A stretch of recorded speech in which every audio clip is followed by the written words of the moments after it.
I love it. Ramadan Karim. I love it. Ramadan Karim. Itulah kata yang keluar dari mulut Cristiano Ronaldo ketika mengucapkan selamat menjalankan ibadah puasa 1445 Hijriah bagi umat muslim di seluruh dunia. Iya, meski bukan seorang muslim, Ronaldo dekat dengan Islam. Bahkan tak sedikit kelakuannya yang islami. Sampai-sampai banyak netizen yang menuduhnya sudah login ke Islam. Nah, berikut ini adalah bukti bahwa Cristiano Ronaldo sangat menghormati Islam. Kalau ingin menelusuri apa sebenarnya agama CR7, mulai saja lacak di mana ia lahir dan bagaimana ia dibesarkan. CR7 lahir di Madeira tahun 1985 silam. Madeira adalah sebuah pulau kecil di Portugal. Penduduknya hanya 250 ribuan saja. Menurut Statista, pada tahun 2021, sekitar 96% dari jumlah penduduk Madeira itu beragama Katolik. Portugal sendiri sebagai sebuah negara berpopulasi mencapai 10 juta jiwa, mayoritas penduduknya 80% beragama Katolik. Islam di Portugal hanya berjumlah 0,42% saja. Tayal jika CR7 lahir dari kedua orang tua yang beragama Katolik, yakni Jose Diniz Aveiro dan Maria Dolores dos Santos Aveiro. Ia juga dibesarkan dengan praktik-praktik ajaran agama Katolik. Di lingkungan Ronaldo tinggal juga lekat dengan unsur-unsur Katolik. Sebuah gereja dekat rumahnya sering menjadi tempat ibadah keluarganya. Tampaknya mudah saja untuk menyebut bahwa CR7 itu adalah anak berdarah Katolik tulen sejak lahir. Lalu kenapa kok ia mulai dikenal dekat dengan Islam?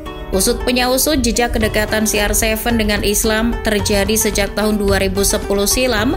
Yang mengenalkannya dengan Islam adalah teman seperjuangannya di Real Madrid, Mesut Ozil. Sosok Mesut Ozil telah membuat CR7 banyak berubah secara perilaku. 3 tahun mereka menjalin persahabatan di Santiago Bernabeu. Banyak cerita menarik antara keduanya, terutama kalau soal Islam. Ozil sebagai muslim yang taat tentu rajin menjalankan ibadahnya selama di El Real, tak terkecuali sholat dan mengaji. Sebagai teman dekat, CR7 sering berkunjung ke kamar Ozil hanya untuk sekedar main. Tak jarang CR7 mendengarkan lantunan ayat suci Al-Quran yang dibacakan oleh pemain Jerman berdarah Turki tersebut. Terus-terusan mendengar bacaan tilawah Ozil yang merdu, lama-kelamaan CR7 pun mulai jatuh hati terhadap Al-Quran. Bahkan nih, CR7 minta diajarin Ozil untuk mengaji Al-Quran. Ozil lalu mengajarkannya satu surah dalam Al-Quran, yakni Al-Fatihah. Sedikit demi sedikit, CR7 akhirnya hafal surat Al-Fatihah. Ozil sendiri yang membenarkan fakta tersebut. CR7 bukan tanpa alasan mau belajar mengaji Al-Quran. Bintang Portugal itu mengaku bahwa gara-gara suara merdu Ozil melantunkan ayat-ayat Al-Quran, hatinya jadi lebih damai dan sejuk. Ketika sedikit banyak tahu tentang Islam lewat Ozil, CR7 pun tumbuh menjadi orang yang peduli terhadap Muslim.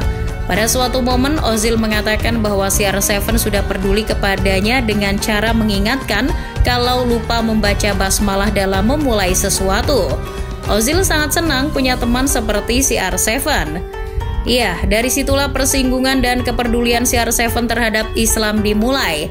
Kalau tak ada Ozil, bisa jadi CR7 tak sedekat ini dengan Islam. Ketika sang mega bintang Portugal itu diketahui halayak sudah bisa membaca Al-Quran, ia langsung mendapatkan hadiah Al-Quran terjemahan bahasa Portugal dari perusahaan seluler Arab Saudi, Mobili, pada tahun 2013 silam. Tak sekedar dapat Al-Quran, perusahaan tersebut juga menawarinya menjadi brand ambasador produknya. CR7 pun dengan senang hati menerimanya, ia malah merasa dihargai. Kepedulian CR7 terhadap Islam tak berhenti hanya kepada Ozil saja. Ia beberapa kali menghargai sosok muslim lain seperti Khabib Nurmagomedov, seorang pegulat UFC. Mengetahui kalau Khabib adalah muslim yang taat, saat CR7 mewawancarainya, tak lupa ia mengawalinya dengan Assalamualaikum. Assalamualaikum. Waalaikumsalam. Kepedulian CR7 terhadap Islam tak hanya manis di bibir saja, CR7 benar-benar melakukan aksi nyata bagi dunia Islam. Seperti di tahun 2011, ia rela melelang sepatu emasnya guna membantu rakyat Palestina. Uang 1,4 juta euro yang terkumpul dari lelang tersebut digunakan untuk membantu anak-anak Palestina dan membangun sekolah yang rusak di Gaza. Oh iya, sebagai orang yang peduli dengan Islam, CR7 juga beberapa kali menolak hal-hal yang berbau musuh Islam. Seperti di tahun 2014 ketika laga kualifikasi Piala Dunia 2014 zona Eropa antara Portugal melawan Israel. Saat itu, pria kelahiran Madeira tersebut menolak bertukar kaos dengan salah satu pemain Israel.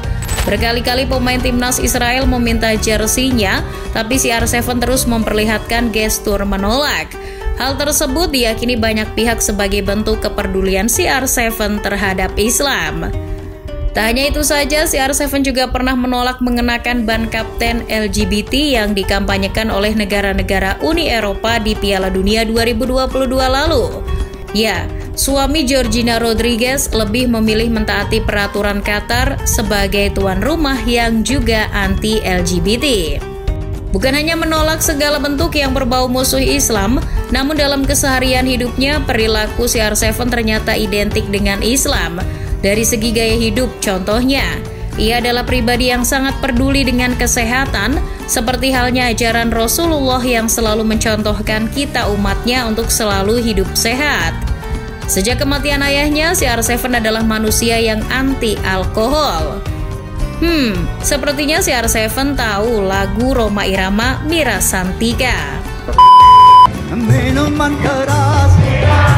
Walau setetes, miras itu bisa buat orang gila. Selain itu, tato yang sering menjadi bahan pamer para pesepak bola pun CR7 tak punya. Usut punya usut, Ronaldo tidak mentato tubuhnya karena rutin melakukan donor darah. CR7 juga bukan anak yang suka party dan pulang larut malam tiap harinya. Bintang Al Nassr itu malah lebih senang meluangkan waktunya untuk berolahraga demi menjaga tubuhnya agar tetap bugar atau menambah porsi latihan.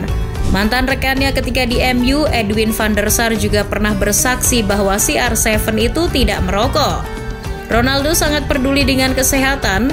Ia pernah menampilkan kepeduliannya pada kesehatan dengan menyingkirkan minuman Coca-Cola dan menggantinya dengan air putih di Euro 2020 lalu. Padahal Coca-Cola merupakan sponsor Euro 2020.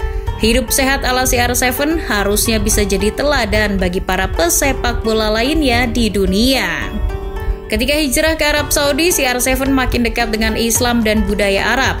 Bahkan gaya berpakaian dan bahasanya pun sudah kental dengan nuansa Arab.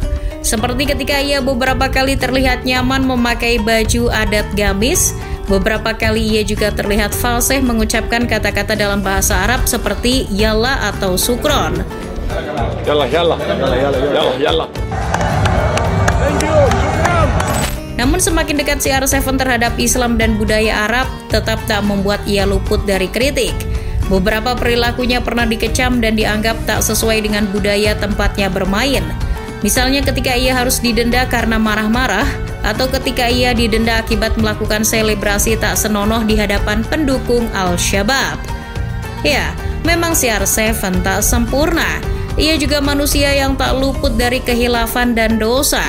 Namun kedekatannya dengan Islam membuat Cristiano Ronaldo tetap saja dicintai oleh sebagian umat Islam di seluruh dunia. Meski keyakinannya berseberangan, tapi CR7 tetap peduli dan menghargai Islam. Jazakallahu khairan, akhi Ronaldo.